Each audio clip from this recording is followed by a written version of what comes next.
What started as a simple sermon has turned into one of the biggest clashes the gospel world has seen in years. Juanita Bynum and Pastor Gino Jennings, two names that carry serious weight in the Christian community, have found themselves in the middle of a heated storm that's got everyone talking.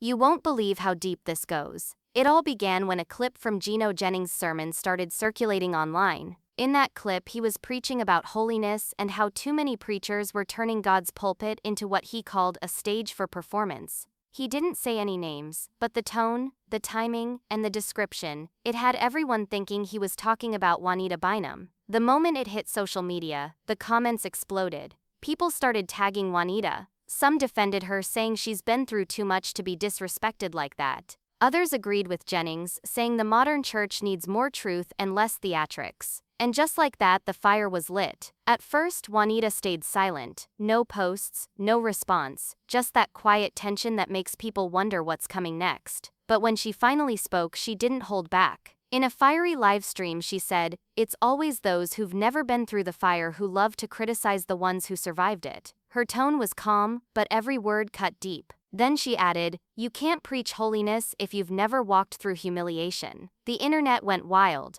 Clips of her response started spreading everywhere. Side-by-side videos of Jennings' sermon and Juanita's message flooded YouTube and TikTok.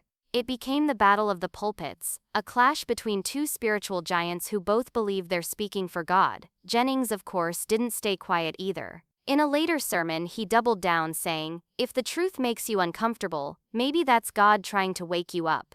His congregation shouted in agreement, but the tension outside those church walls was only growing. The comment sections turned into war zones. Some called it necessary correction. Others said it was pride disguised as preaching. But one thing was clear. This wasn't just about two pastors disagreeing. It was about how the church handles confrontation, especially when both voices claim to be speaking truth. Behind the scenes, sources close to both ministries say attempts were made to cool things down. Calls were exchanged. Pastors reached out trying to mediate. But neither Juanita nor Gino seemed ready to step back. And honestly, can you blame them? Both have built their entire ministries on being bold, unfiltered, and unafraid. Juanita has survived public humiliation, divorce, betrayal, and comeback after comeback. She's not the type to back down. Gino Jennings has faced criticism for years, and he's made it clear that he won't soften his message for anyone. But as the back and forth continued, the conversation shifted. It wasn't just about them anymore. People started questioning what kind of example this was setting for the rest of the church. Was this a necessary confrontation to protect the truth? Or was it pride dressed up as ministry? Even other gospel figures started speaking out. Some said both of them needed to sit down privately and handle this off camera. Others said God was using this moment to expose how divided the modern church has become.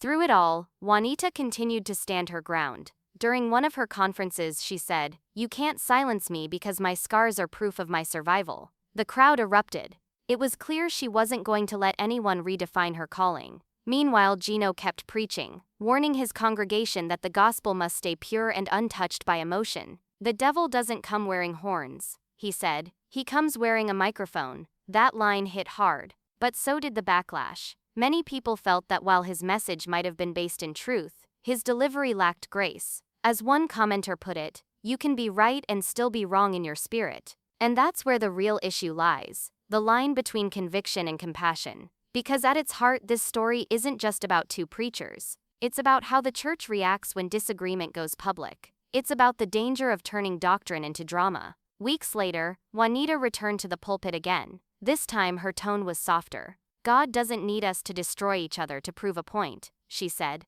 "Sometimes he'll allow confrontation just to test our ability to forgive." That was the first moment people started to see a shift. Even Jennings seemed to change tone. In a later message, he said, "You can stand for truth and still walk in love. Real strength is correction with compassion." He didn't mention her by name, but the meaning was clear. Somewhere in all this chaos, maybe both of them realized the same thing, that the devil doesn't win when the church disagrees. He wins when the church stops loving. And if you listen closely, that's the real takeaway. Because both Juanita and Gino have impacted millions. They've both preached messages that changed lives. But they've also reminded us that no one, not even the most anointed, is above learning humility. It's easy to preach forgiveness. It's harder to live it when your name is on the line. Whether they ever reconcile publicly or not, one thing is for sure: this confrontation has forced the entire Christian world to take a hard look at itself. Are we preaching holiness, or are we just performing it? Are we fighting for truth, or are we fighting to be right? Sometimes the real battle isn't between people, it's between pride and purpose. And as the dust settles, maybe the message isn't about who won this confrontation at all.